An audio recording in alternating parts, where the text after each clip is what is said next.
Good evening and welcome to yet another very insightful episode of Nonye Healthy Living Show right here on Annenberg Force.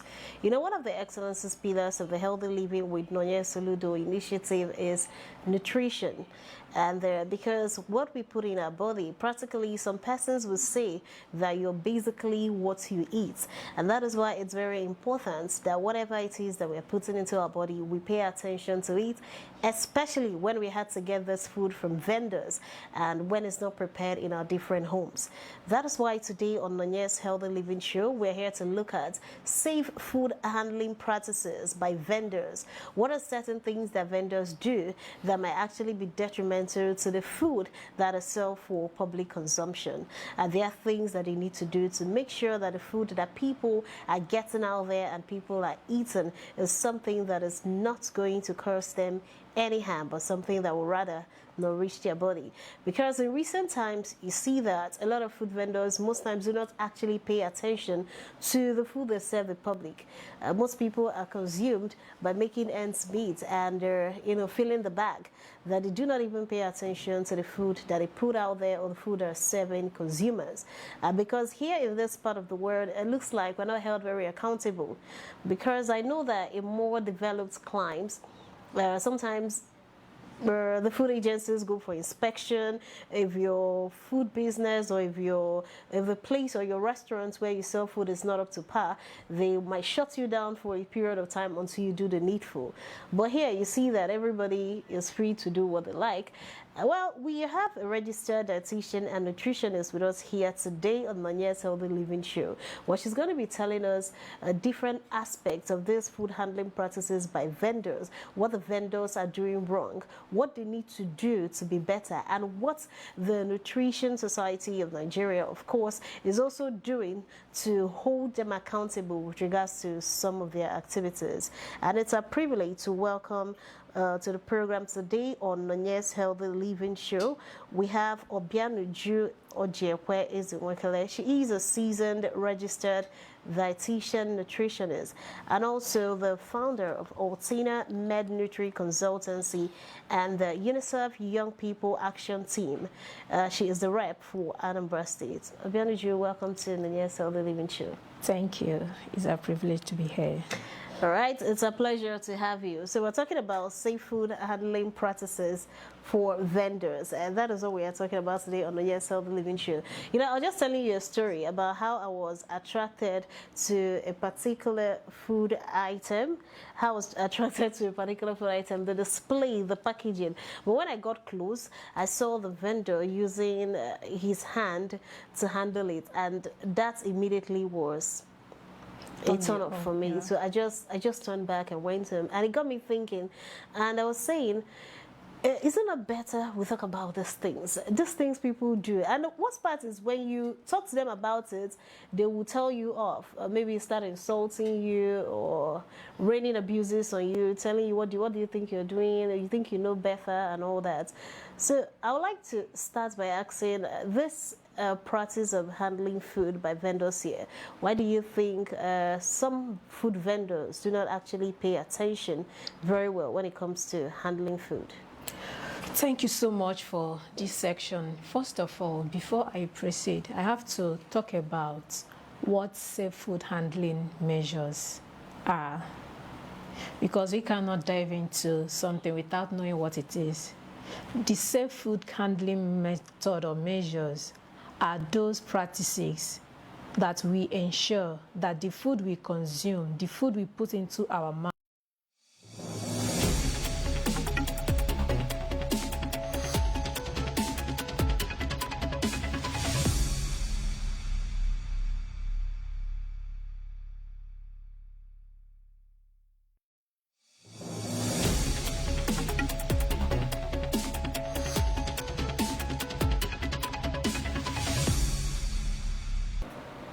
Okay, thank you. So what I'm trying to say is that safe food handling method are those practices we ensure that the food we eat, the food we put into our mouths are healthy.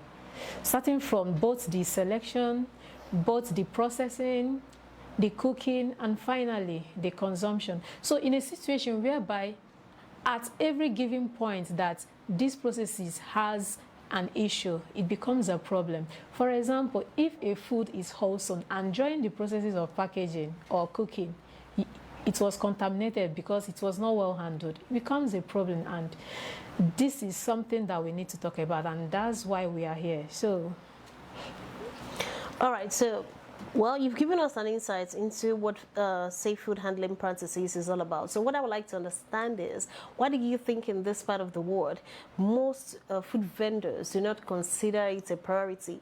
Most people, like I said earlier, are more interested in people purchasing from them, more interested in the money they're going to make, the profit they're going to make, that they don't actually pay attention to how they handle the food they sell.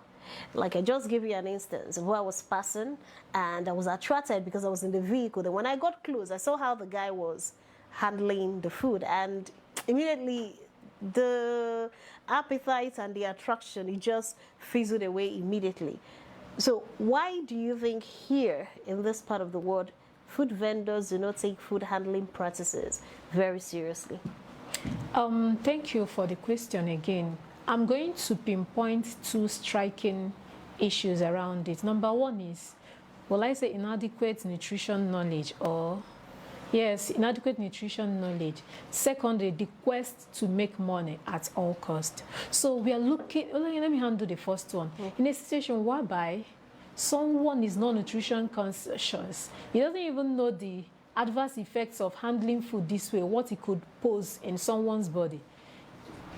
In that way, you end up in misbehavior. Let me use that way. You end up in doing things that are not healthy. Even to the person may not know whether it is healthy or not. Whatever the person has in mind, that please, I want to sell food and now waiting go put food for my body and something like that. Then secondly, they want to maximize profit. Some persons going through the rigorous processes of processing food and packaging it in a rightful way, it may take them time, it may cost them much and stuff like that. So they don't want to waste that time, and they know that the consumers are ready, they want to buy, so they will not go through the rigorous process. Let me take, for instance, the way people process their cassava. Okay, when I posted something online, because it's my duty to educate the listeners and the people that are watching as a registered dietitian, when I put up something online about the cassava production in Nigeria, the unsafe method that is a call for public health concern. So someone came into my inbox and told me that she has actually that someone has actually told her how she processes her own so that she will have an odorless fufu. And I asked why, and I said, wow, what are the various methods? She told me that the woman usually add clean to the cassava. Imagine. The woman usually add clean to the cassava so that it won't have any odor. I was like, wow. So the person telling me this told the woman, don't it have adverse effects? I said, no, it's not what I'm eating, not saying it will not cause anything. So I begin now to shiver because I don't really know what is happening. That means we really have plenty work to do because most of them are ignorant of what they are doing. I don't know whether I answered it. Okay, so this is the aspect we need to touch. Then second, the quest to maximize profit so that you can fit into the high cost of living and all that. So when they calculate the rigorous time, allowing the cassava to ferment for a long period, changing water and all stuffs like that, they will said no way. They have to follow through shortcut, and finally we are eating and some people are dying. It's a problem. Okay, so are there foodborne illnesses people can actually get from eating contaminated food or food that have been improperly handled by vendors? Of course. Something like E. coli, Escherichia coli, Salmonella, and Campylobacter, a lot of them, even bread molds, and plenty of them. For example, vegetables.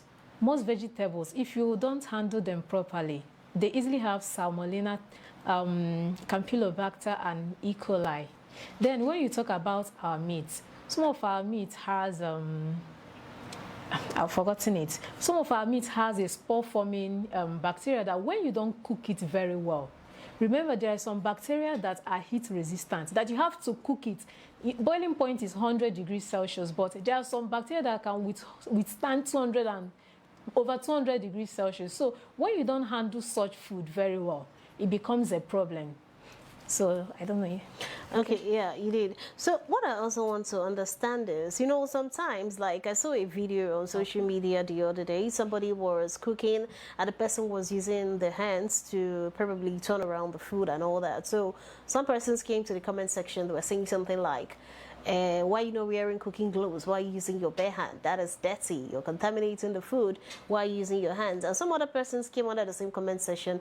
I was saying, keep quiet. When you want to sound like you know what you're saying, to sound woke, you end up sounding foolish. That why will you wear gloves to cook? So what I want to understand, these gloves, because before now, actually, the thing I know about gloves is basically associated with doctors in the hospital until, you know, social media came, and when you come online, you see people cooking wearing gloves and all that. I think before now, I don't think even our mothers, then they were cooking, they knew anything about using gloves to cook or to turn anything.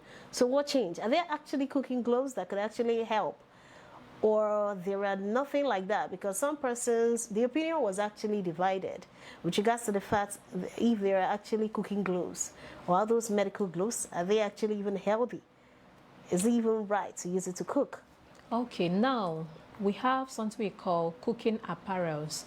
We have cooking gloves, we have cooking aprons, just like the way we have surgical apron, surgical gloves, the same way we have cooking gloves, but basically most of them should be disposable. If it's not disposable, people should sterilize it. Let me break it down.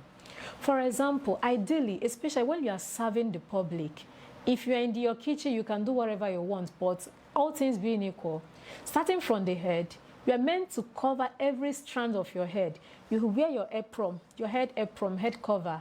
You cover up your head so that we don't see any strand of hair, because we don't want to feed the public with contaminated food. That's number one. Then coming to the mouth, most times the human saliva may have so many microorganisms when cultured. So we don't want any spit to enter into anything someone is eating. As a food vendor, as a food service industry, people in the kitchen should protect their hair. Then coming to the mouth, they should wear nose masks that should cover both the nose and the mouth. Then coming to the hand, you should also wear your hand gloves. Very, very important. Basically, it should be disposable hand gloves, which you're going to be changing over time. And again, the apron. This is going to help to reduce the effect at which diseases are being crossed to our food, because the cross-contamination is going to serve as a barrier to you as a vendor to the food you are planning or the food you are preparing. Okay, so you know, during when COVID came, this practice of hand washing, it wasn't something people actually do all the time. But it looks like when COVID came and it became necessary that everybody had to wash their hands, make sure your hands are clean 24/7 to avoid contracting the virus. So now, in terms of food, how often should people get to keep their hands clean, wash their hands while touching food, or you know, going to cook or being in the kitchen? How often should you do that? And if there is a possibility, if your hands are very clean, could you use your hand to handle food items? Let me take it bit by bit. Normally, whenever someone is coming back from anywhere, before you go to the kitchen, please, you wash your hands very well. It is recommended that you wash your hands on a running water with detergent for at least 20 seconds. But yes, running water. But if it becomes impossible to use running water, use a wash hand basin. Wash and rinse your hand thoroughly before getting into the kitchen to avoid cross-contamination or carrying the microorganism. Maybe you must have shaken thousands and one people outside there, and you want to carry that hand to enter the kitchen. So that's number one. Number two is that it is good that you should wash your hand as often as possible while cooking. Let me take for example, when you want to handle vegetable is very delicate because you don't cook it for a high temperature for over a period of time, whereas the case of meat and poultry are quite different. So you now find out that even the microorganisms present in the vegetable, they are quite different from the one in the meat. So after handling vegetable, wash your hand. Then after handling meat, wash your hand. Then it is advisable you first of all handle vegetable before meat. I will give an example. Why I say so is because After handling meat, the microorganism in meat, when it transferred to that of vegetable, you only pasteurize steam vegetable for a very little time, but that of meat, you can cook it for a prolonged period of time. So in a situation whereby you just pasteurize or steamed your vegetables, you did not kill the microorganism. So it is very much important that you handle your meat differently. Then after handling your meat differently, you wash your hand and wash off that bowl you use in handling the meat before touching vegetable on it. Not just vegetable, even meat, because we don't want to eat to be contaminated. Okay, what about raw food? How do you store them to prevent contamination? Okay, in terms of raw food, while storing them, you separate the cooked from the uncooked. For example, you have a freezer and you want to store both raw food and cooked food already. Carry all your raw food and put at the bottom of the freezer. Then at the top of the freezer, you could have your cooked food. So that, and there should be a kind of demarcation. If your freezer has coaches or shelf or slides, depending on how it is made, please bring down your raw food, especially the meat version of it, meat, poultry version of it, bottom of the freezer. Then the veggies, maybe at the middle, your cooked food should be up so that there won't be any cross-contamination. Most of the meats, if you don't cook it very well, usually have Clostridium botulinum. That's why you have people suffering from botulism or something like bacilli, depending. So we don't want people to end up in that. That is it. Okay, so now sometimes, we're being practical, yeah, because what we're talking about is the essence of doing this program is to draw awareness to certain things that we see every day that ordinarily we might not pay attention to. And that is the way vendors handle food that people buy. Because there is this belief that you are what you eat, and that's what Her Excellency believes in. This is the reason why she pushes the Healthy Living Initiative, because anything that enters your body has a way of reflecting either bad or good, depending on the type of thing you're putting inside your body. Now, most times you come to the street, you see a lot of people displayed on the street, display food, cooked food, open. Cars are passing, people are passing, rain is falling, flies are buzzing, perching, and all that. And people stop and buy. What I want to ask is there no proper way of displaying this food item? Because I can understand, because if you ask people right now, they'll tell you that the reason why they're displaying it is so people will see it. That if they cover it, there are high chances that people will see what they're selling. But is that enough reason? Okay, are those food not being exposed to contamination? Yeah, thank you for this beautiful question. And I'm happy that I came across a certain Chinese man that is a food vendor. When I saw that, in fact, I wanted to fly to China so that I can taste that man's fruit. How this man packaged his fruit in an attractive and appealing way is something that even if you are someone that has a fruit aversion, if you see that one, you'll be tempted to. How did this man do it? We are not telling you that you should use a cloth that is not transparent enough to display your goods. This man populated his show glass. He had a mini show glass where he kept all his fruits, depending on the nature. Pineapple was at the bottom, and he lined it accordingly. Then whichever one you want. This man, I even saw him, he covered his hair. He was wearing an apron. He has a fruit plate where whichever way you pick, he will quickly, with his hand glove, bring it out, slice, cut, and dispose his hand glove. So I was like, why can't we adopt it? Yes, Nigeria is a developing country. Are we going to stop? Are we going to remain developing? We have to take one step at a time. That's why I think I call upon some agencies to actually go around and see what people are eating. We can copy something that is good. When I saw that, I said, this is good. Peradventure, you don't even have the show glass. You can use transparent waterproof to cover up your product, whatever you are selling. When people are passing, they will see it. We will see it. You point, and moreover, anything that is being packaged well tends to attract more people and class people, people that will pay you higher. So we cannot say because people are not seeing it and you now want to expose our food and cause problems to people. No. We cannot eat and die. Our aim is for us to eat and get sustained, not for us to eat and die. Okay, so what are basic hygiene practices that food vendors ought to know and they ought to imbibe in selling food to consumers? Number one is that they should first of all, because I'm not a food vendor, they should first of all understand that there is good for proper hygiene. Because when you are aware of something, you become to be very, very conscious of it. So in a situation whereby all of them are aware of, there is something called food hygiene. That knowledge will tell them that I am meant to wash my hand before touching food. I want to give you an instance. That was just last week. I went out to get carrots for myself and family. I saw I will not disclose the tribe of the man for security reasons. So I saw him. He was using cotton bud to clean his ear. I didn't know whether he thought that I did not see him, but actually cited at it. So I said, I want carrot. He's my regular customer. He quickly discarded it and stood up and picked the carrot. I said, no, now, please, wash your hand. He said, I should wash my hand back. I said, wash your hand now. So I now looked at what he had. He did not have enough water. So I said, okay, just use your cellophane, cover your hand and serve me.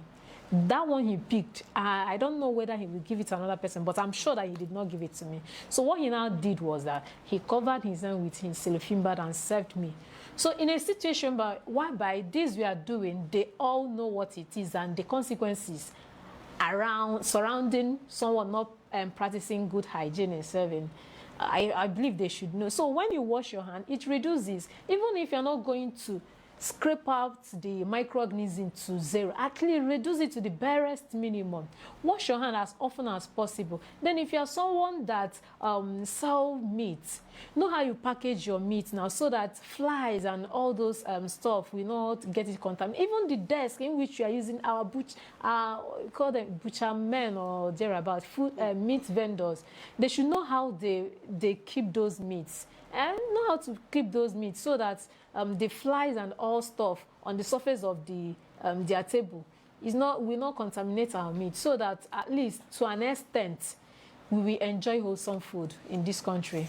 Thank you. Okay, so now, when I started, I said in this part of the world, it would seem like people usually, especially food vendors, are not held accountable for the things they do.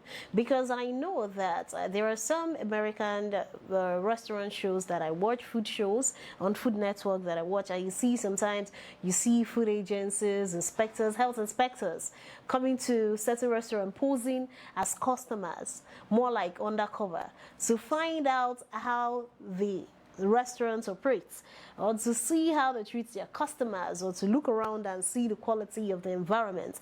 And most times, because they're undercover, you wouldn't know that they're actually health inspection workers until it's too late. And most times, if you do not meet up to the standard regulation, they will shut you down for a period of time and tell you to do the needful. Or sometimes some restaurant might complain of pest invasion.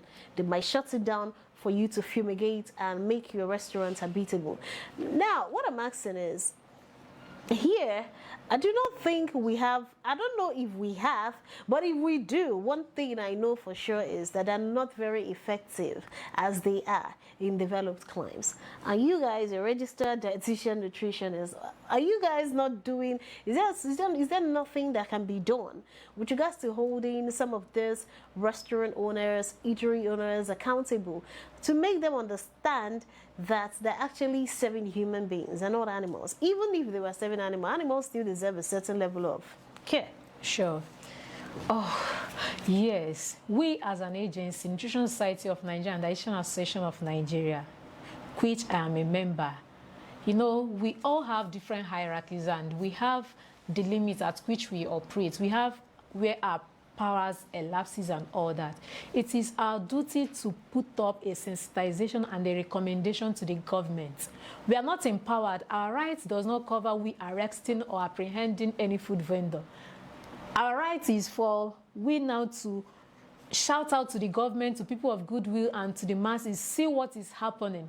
This could lead to this if not handled or if not well taken care of. But to apprehend anyone, no. We have National Agency for Food, Drugs Administration Control. So they should, and some other agency that should be in charge of it. This program, I believe it shouldn't just end here because the food vendors may not watch.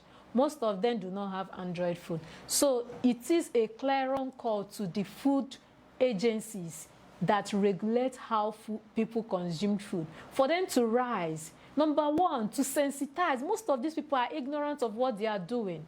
Most of them, their sole reason is for them to maximize profit. Majority of them, they don't know what they are doing. Because why I say they don't know what they are doing, because the same food, they consume it.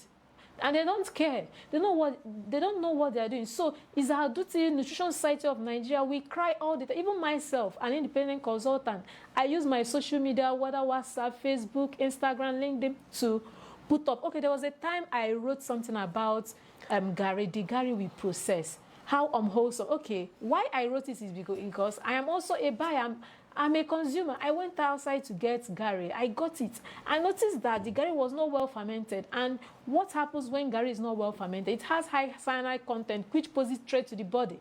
I started shouting over the internet. That is where my strength could go. I started talking to people around me that they should watch out. When you taste gari and it tastes like this, don't buy. Look at what the implication and all stuffs like that. Okay, there was a time I bought watermelon. The thing looks so appealing. But when I tasted it, I knew that something happened somewhere. I knew that the color is not reflecting to the taste of it. I said, maybe they must have ripened this tea with artificial ripener, which is calcium carbide. And all these things are not good to the health. And those vendors, they may not know the adverse effects of this. That's why I keep saying, we need to bring these people and sensitize them. If after the sensitization and someone violated, there should be a good measures to curtail all these things. We have different diseases flying around, diseases that we did not experience long time ago. It is very hard for us to get organic food, just like I essentially preach it. It is very, very hard, except the one you have in your house.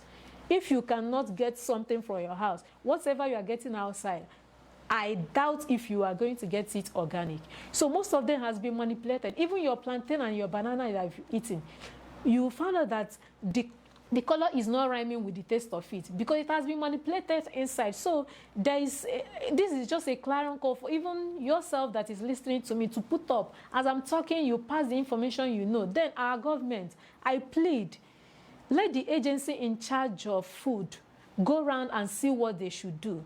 Conduct nutrition assessment and find intervention where need be. Thank you. All right, so I'm going to be, maybe reading out a couple of myths or misconceptions people have. So you're going to be telling us if they are actually facts or misconception. All right. If it's actually true or false. Okay. All right, so some people say that you do not need to wash fruits and vegetables if you have to peel the back or if you have to cut them. No. True or false? False. You have to wash it. Why? You have to wash it because of cross-contamination. Number one is even your hand. First of all, wash your hand, then wash your fruit before because how can you just peel off the back? Peradventure the back is contaminated. It can enter inside. So you have to wash it before you consume. All right. Okay. Using the same cutting board for everything saves time and has no health effects.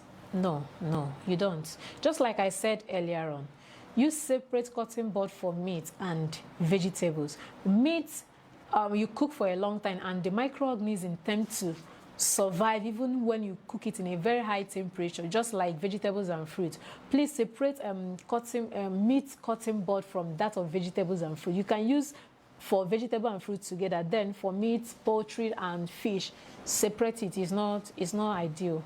All right. Food prepared in the morning and kept in the cooler can be fresh all day. Depending on what you mean by being fresh, it's possible that it could be contaminated and still it looks good. So we should just be guided. We shouldn't leave food for over a period of time. We need to reheat or rewarm so that the microorganism will not breed, because most of them can survive or breed faster in a certain temperature. All right, so natural or organic food doesn't need safe handling. You handle whether natural, organic, inorganic food, you handle them safely. There is no need washing fruits that you plucked from your house before eating. The same way that of vendors is contaminated, that is exactly how your own fruit could be contaminated. So it's good you wash every fruit, whether it's your own or the vendor's own, wash them accordingly. Gloves guarantee clean hands. Wearing of gloves guarantees clean hands. Wash your hand and put up your gloves.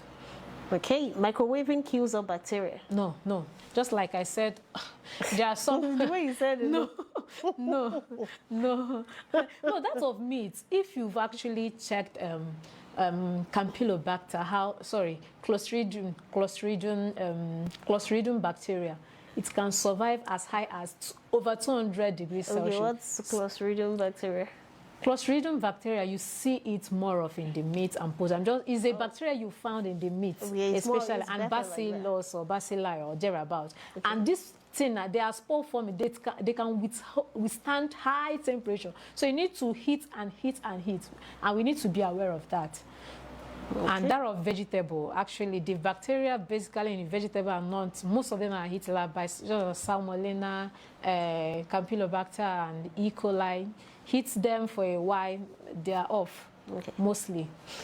Okay, all right, that's it for the myths and misconceptions. So let's get back to the focal point of discussion, which is still safe food handling practices for vendors. Okay. Now, I would like to understand, for instance, during current season, or for instance, people that are selling yam or plantain, beans and plantain. You know those beans and plantain they sell on the streets. So the question is, what is the best way for vendors to handle their waste materials? Okay. Normally, waste materials now, for example, if you have something like banana peels, orange peels, you know, this kind of thing attract lots of fly. Put them in a cellophane bag or airtight bag or Ziploc bag, whatever bag it is. Make sure you seal it very well before putting it in your lid-covered or plastic-covered dustbin. You can't just carry it and dispose straight, no. Make sure you tie it very well before putting it up so that it reduces the way at which it's being contaminated, is going to contaminate our foods. All right, so how often do you think a food vendor needs to clean the store or the carts? For people that are selling in wheelbarrows, or people that are selling in makeshift carts, or people that have stores, how often should they clean their cooking area to avoid contamination or transference of bacteria? Basically, we should practice general hygiene. Every morning, make sure you come up and clean, dust all your equipment. Then time after time, depending, you continue to clean. But make sure you observe basic personal hygiene and cooking hygiene. Then continue to clean. As far as it gets dirty, whether it gets dirty or not, keep cleaning. The more you clean, the better it is for us and for yourself as well. Okay. Now, while we acknowledge the fact that there are man-made factors in the sense of you as a food vendor not doing the basic, like maybe washing your hands, making sure you do not fix nails, or you're keeping long nails that dirt can store under your fingernails, and you do not use the same cutting board you use for the meat, for the vegetables. There are also factors, I would say natural, that you might not be able to control. Yes. How do you handle such factors? Now, factors like pest evasion, maybe rats, cockroaches, flies. How do you handle that? How do food vendors ensure that they keep their food space free and protected from all this pests that might contaminate their food, both raw and cooked? Okay, there are, will I say, local ways of storing food and advanced way. For example, if you get something like beans, cowpea, Nigerians call it beans. If you get something like cowpea, locally, people tend to put it in airtight container, then put your chili pepper, the one you've not grounded, on top of it. It's going to regulate the pest and whatever that is going to breed on it. Then, and there are other ones, there are some of our natural food you can actually store in the freezer, and they are fine. There are some you can smoke. We call it ngiga. Was crib? Is it crib, or I've forgotten the rightful name? We call it ngiga. You can put it there, and believe me, it controls it to a certain extent. And that, although you should be careful of the smoke so that the formaldehyde from the smoke doesn't become another issue. So why putting it on top of that kitchen's roof? Just be guided that smoke doesn't touch it so much. So we can handle, but basically, even getting food from the soil, it's possible that it might be contaminated from the soil. So another important factor I want to point out, that at every given point in time, know who you are serving and what you are serving. For example, children less than infants, you don't serve infants with honey. Do you know why? You don't give infants honey because of botulism. Sorry? Because of botulism. Okay, what's that? You know, we're not in the field like you guys, yes, so you might have to I want to bring it down. Yeah. Honey mostly is being contaminated with what's it called?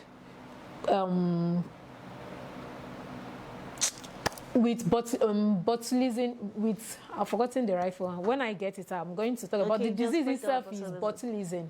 Okay, what does the disease entail?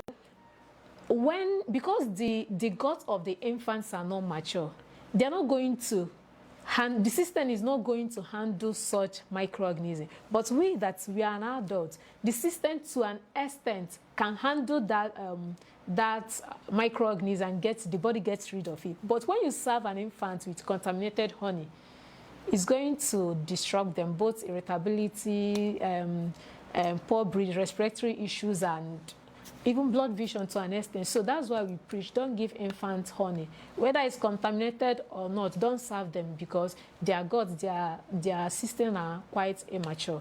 Before the end of this, I must bring out the names. Okay, all right. So away from what we are talking about right now, you know, apart from food vendors... Sorry, Clostridium botulinum. So the disease it gives is botulism. Botulinum is actually what I was looking out for. Botulinum gives botulism. So we are not going to serve our infants with honey because most of it is being contaminated by microorganisms. Okay, fair enough, but I'm sure you still know what you're talking about. Okay, all right. So now another thing is, because if we talk about safe food handling practices for vendors, I think people might be under the impression we're just talking about basically roadside food sellers. No. Even people that's shopping malls. Yeah, sure. Shopping malls, because you buy food products from there. So now another area of importance is expired products. Good. How can vendors keep inventory of their expired products, and what happens when those products are expired? Because there are countless times that people. The other day, I went to. It's not food I went to buy. I'm just using this as a case in point. Yeah. So my sister said I should help her get some skincare products. Yeah, but me, I don't know. It's just force of habits, you know. So when I buy stuff, I just turn the back to check for the expiry dates, even water. It's just force of habit. It's just a habit. So I bought the product for her, and this product is actually very expensive. I bought it. So as the man was about packaging it, I just flipped it down. I just turned it upside down and I looked. And when he told me the price of the product, that is not what that product usually goes for. It was lower, and I was wondering, in this Nigeria, are things supposed to be coming down or they're supposed to be going up? Yeah. So, but I just turned it and I now checked. That's an expired like 3 months ago. And now that product, chances are that product, my sister's going to be using that product for over 6 months because it's very big. So imagine something that expired 3 months ago, keeping it for another 1 year or 6 extra months. Imagine that when something starts happening to you on the skin, you cannot explain because you don't know that the product was already expired. So I drew the attention to it, but guess what? They changed it. But now, sure, you know that when that product was already expired, it has no business being on that counter. Sure. But I was still in the shop. They changed it, gave me the one that was going to expire next year, and I checked. It was next year. They took that one back and kept it back at the counter. Now, the thing is, an unsuspecting person that doesn't really care so much or doesn't take time to check out expiry dates will buy it. Her Excellency will always say, before you buy anything, check the product. That a certain single product you want to buy may have 101 contents. And most of those contents, you may not even know the distance. Make sure you buy what you know, because as you don't understand what is written there, so your system will not understand it. The same way I'm saying, as you are reading to know the contents of the product, try your best to read manufacturer's dates and best before time. It is very, very important. Even I don't want to call about our sausages we get from vendors. Most times they are expired. Those sausages we buy now, we know, I don't want to call any brand for security purposes. No, don't call brand, but I'm just saying they're expired. And the expiry date's not supposed to be on the pack. It should. All products, according to NAFDAC, According to the regular, we have codes alimentarius. There is a code of conduct for every dime product that is being sold in Nigeria, as far as it passes through due processes. So every registered product with NAFDAC must have manufacturer's date and best before time expiring date. So it is now your duty as a consumer to always read it, even if when the vendor pretend that he or she didn't see it. You as an enlightened consumer, which is what one thing we are doing here, is to sensitize the public to make sure that they read their labels. So make sure you read the labels or the labels of every dime thing you are buying, not just your consumables, even what you are putting in your skin and all stuff. Make sure you read it and know when it is expiring, when it is produced, and the ingredients they use in producing it. It is very, very important for your health's sake, not for just my own, but for yourself.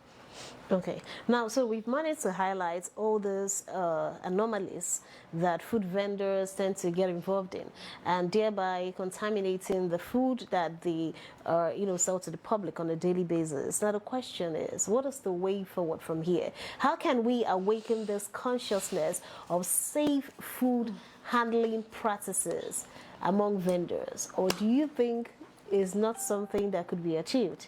Don't you think it's something that can be done? What is the way forward? Journey of 1,000 miles begin from one step. The one step now we've done with Healthy Living with Nonye Soludo is we've done the awareness. In every program, there is always a work-up plan or action plan. So now the action is we've highlighted the meaning of food handling, we've highlighted the consequences, we've highlighted so many practices people do, the do's and the don'ts of it. The action plan is now we will go back and re-strategize how to get people sensitized, both the vendors and the consumers. How are we going to achieve this? Public notice, which is what we are going to do. Then, on a grassroots level, we're going to, if possible, and I know it is possible, just like I said, the journey of 1,000 miles begins from one step. Local government level, conduct a massive sensitization and publicity education. Educate these masses. Look at the consequences of this. Empower them. Let them understand what they are doing and what we stand to gain when all these are being controlled. Then aside the local government's region, there should be, even in town, region, villages, and if possible, have a focal person that should be in charge. Then after this training, a team could be inaugurated. If there is none, I believe there should be, but if peradventure there is none, a team could be inaugurated that will superhead this, and time after time you keep refreshing people's memory, because the same way they preach someone in the church for people to repent, we keep shouting it as a call for everyone to be aware of what is happening. So once that team is being inaugurated, time after time they will go around and, if possible, at extreme, they apprehend. When you apprehend one person, the other persons will know. Okay, I want to give an example. I was posted to a certain field in the north. I will not mention the name of the state. As a JJC, I don't know my environment. I was very hungry, morning till night. It was a long distance journey, and I don't really eat anyhow. When I landed, I dropped off my bag and where we are meant to. Of course, it's a field work. We're not going to live luxury. I moved down the street to see if I could get something to eat. And as a dietitian, and I like eating food, not packaged stuff. I needed food. So when I strode down, I saw a woman that was selling rice and stew and spaghetti. I said, "Ma, please give me rice, touch of spaghetti and stew." She said, "Okay." Do you know what happened? This woman used her bare hand to carry my spaghetti. I wanted to scream, but I remember that I'm not in the southeast, that I have to respect myself because I don't know the next. I said, "Ma, please, use spoon." She smiled. I said, Nana, how did you serve everybody? And why your own can't be different? Even I saw other people happily eating food, though. You're telling her, sorry to cut you short, but you're telling her to use spoon. If she has used hand to serve every other person, is it not to say that she has contaminated the entire spaghetti? Will using a spoon make any difference at that point? To me, I felt safe. You know, there is... You have higher sin and lower sin. To me, I felt I was safer when she used it. I said, "Ma, please, use spoon." She said crazy. She doesn't have spoon for the spag. I said, "Okay, where water plug?" Then I was now contemplating, what if I walk out? because I don't. Even my stomach started rejecting me and all. I was telling myself, should I walk out? I said, if I walk out, because I actually walked down so much before I could see. I said, what is the way? What do I do? You can just leave the spag now, chop only the rice. Finally, I closed my eyes, I prayed, and you would have just left the spag. In your position, I would just. But I never returned. Leave the spag. There's rice. Yes, there is rice. Eat the rice and leave the spag for. Oh I'm not worried about the spag. Let me just eat rice, manage rice. But it's crazy, really. And this is what we are talking about. You know, I don't know. I think even in the busna ifo job for so I think it's just we are used to doing the wrong things, and that is why when you see people doing the right thing, it becomes difficult for you to adapt. Correct, yes. But that is the reason why Her Excellency is very passionate about healthy living, because she knows, and you should know. Everybody knows that to a large extent. You are what you eat. Sure. Because if you eat nonsense, it will show. Exactly. You start falling ill. You end up in the hospital. So everybody needs to pay attention to whatever it is they're imputing in their system. You understand? It's not about acting like you're posh or tush. That is not the point. Sure. The point is you need to pay attention to what you're eating and where you're getting what you're eating from. It's not you say, how do you know how they prepared it? Somebody is correcting you, be saying, the ones you be eating, do you know how they prepare? People always fond of saying that thing. So there is hope. There is hope. There's hope, right? Sure. There is hope. Well, we just, the thing is, we just hope that people will, do the right thing.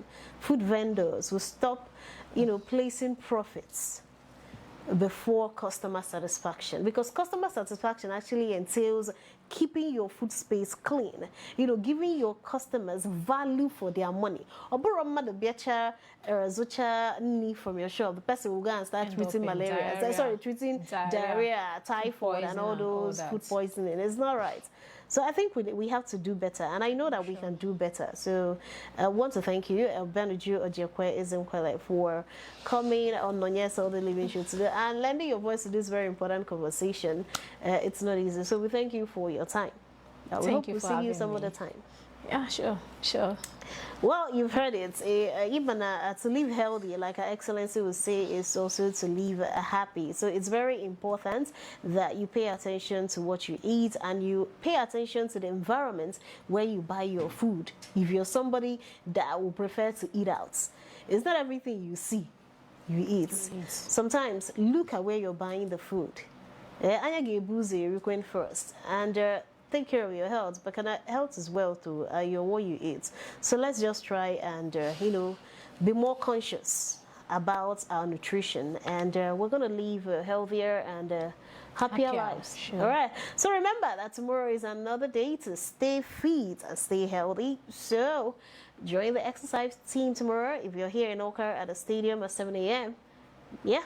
Go there and exercise. I'm already remember exercise. So when you eat, you also need to go and shake it up. So you'll be fit. More again as 100 times. You understand? So Nonye's Healthy Living Show will make a return next week Friday at this time. Thanks for watching.